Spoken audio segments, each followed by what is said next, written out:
Selamat pagi, selamat siang, dan selamat sore untuk teman-teman semuanya.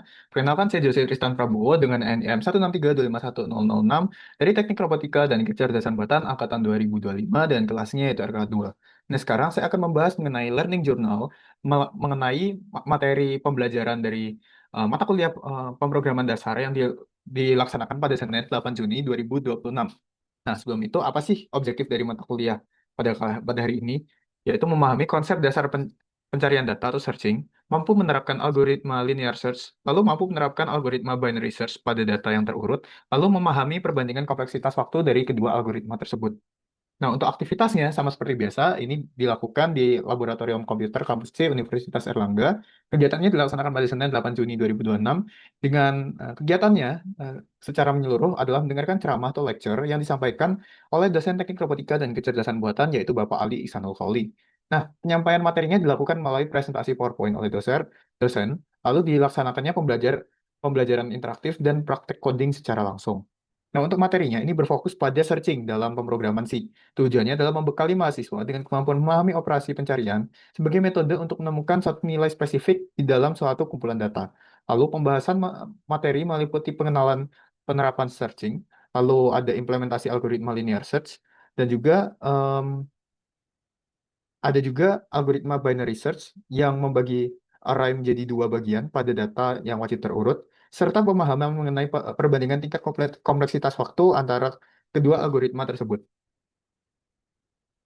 Nah, untuk result dan evaluation-nya, di sini seperti biasa akan ada tugas, namun ini akan dibagi menjadi dua, yaitu ada tugas pendahuluan dan nantinya ada praktikum. Nah, untuk tugas pendahuluan, yang pertama itu adalah buatlah flowchart untuk operasi pencarian bilangan bulat dengan metode sequential search dan binary search. Nah, ini untuk yang sequential search, flowchart-nya seperti ini, teman-teman. Nah, seperti ini. Lalu kedua buatlah flowchart untuk operasi penyisipan sebelum dan sesudah serta operasi penghapusan data kunci. Nah, kurang lebih flowchart-nya seperti ini, teman-teman. Lalu untuk soal ketiga, itu buatlah deklarasi data pegawai dan flowchart fungsi untuk pencarian data dengan metode sequential search dan binary search sebagai berikut. Nah, ini ada datanya itu ada NIP bertipe bilangan bulat atau nanti menggunakan integer. Kalau ada nama, string. Lalu ada alamat, dia juga string. Kalau ada golongan, dia berupa char.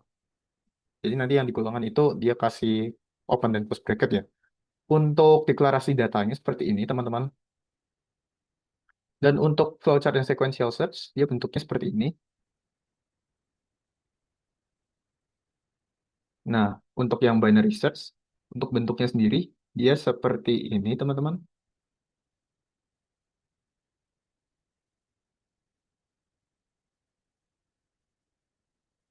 Nah, untuk percobaan, untuk tugas yang selanjutnya itu adalah di bagian percobaan. Nah, di mana di percobaan ini secara keseluruhan kami melakukan praktik coding, ya, praktik coding dengan kompleksitas tertentu. Nah, untuk soal yang pertama, itu adalah buatlah project searching yang berisi file C source untuk metode pencarian sequential search dan binary search. Sebenarnya di soalnya ini itu sudah ada soal codingnya ya, jadi kami tinggal copy paste dan modifikasi. Untuk jawaban yang di bagian sequential search, seperti ini teman-teman. Tidak akan saya bahas semua karena memang akan sangat terlalu panjang. Karena memang ini menghabiskan banyak line of code dan untuk fungsinya lumayan kompleks untuk dijelaskan secara satu-satu. Jadi nanti saya akan berikan perbandingan di soal yang berikutnya. Untuk yang binary search itu seperti ini, teman-teman.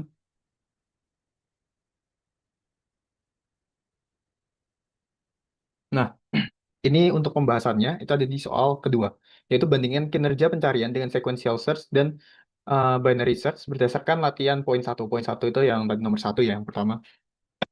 Saya langsung buat analisisnya.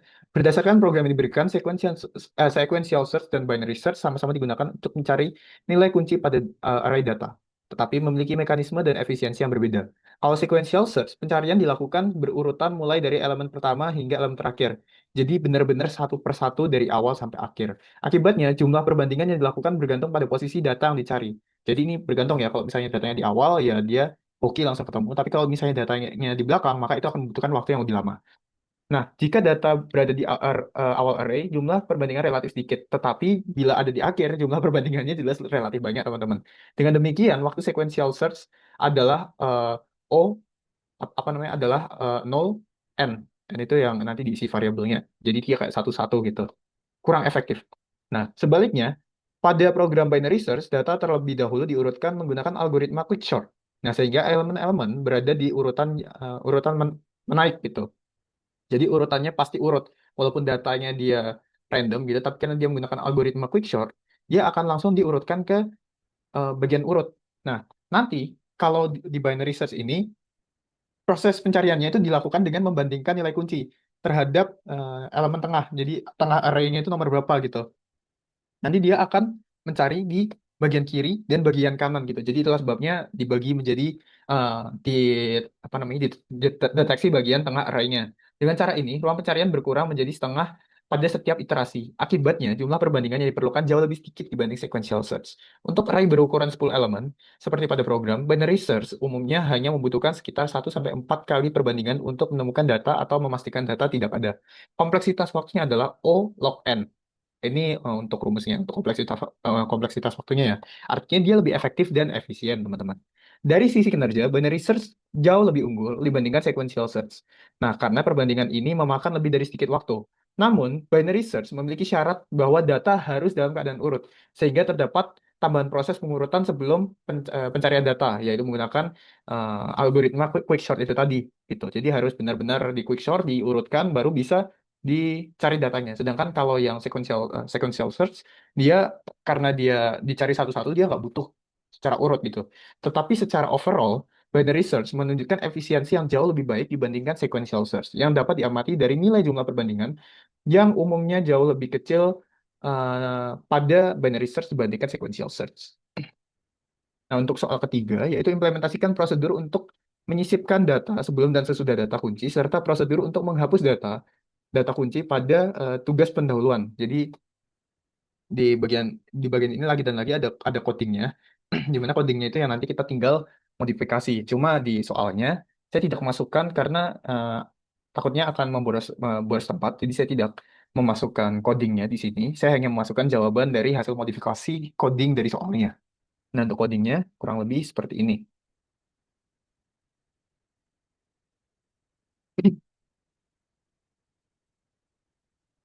Nah, untuk soal keempat, yaitu implementasikan pencarian data pegawai dengan tugas pendahuluan dengan ketentuan metode pencarian dapat dipilih. Lalu pencarian dapat dipilih berdasarkan NIP, nama dan gabungan keduanya. Lalu gunakan struktur data array. Lalu lakukan penyisipan data sebelum dan sesudah data kunci serta penghapusan data kunci. Nah, untuk codingnya seperti ini. Ini kurang lebih akan ada 400 line, teman-teman. Dan lagi, tidak akan saya bahas satu persatu karena memang akan memakan waktu yang sangat banyak.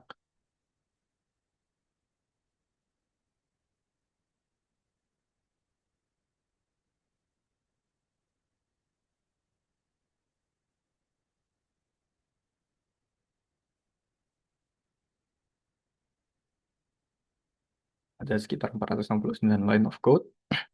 Dan soal terakhir yaitu memberikan kesimpulan dari percobaan dan latihan yang telah dilakukan. Nah, kesimpulannya adalah dari percobaan dan latihan yang telah dilakukan dapat disimpulkan bahwa pencarian data dengan sequential search lebih sederhana, tetapi membutuhkan jumlah perbandingan yang jauh lebih banyak karena pemeriksaan dilakukan satu persatu. Sedangkan binary search lebih efisien karena membagi ruang pencarian menjadi setengah atau dia mencari titik tengahnya pada setiap langkah, meskipun memerlukan data yang sudah terurut.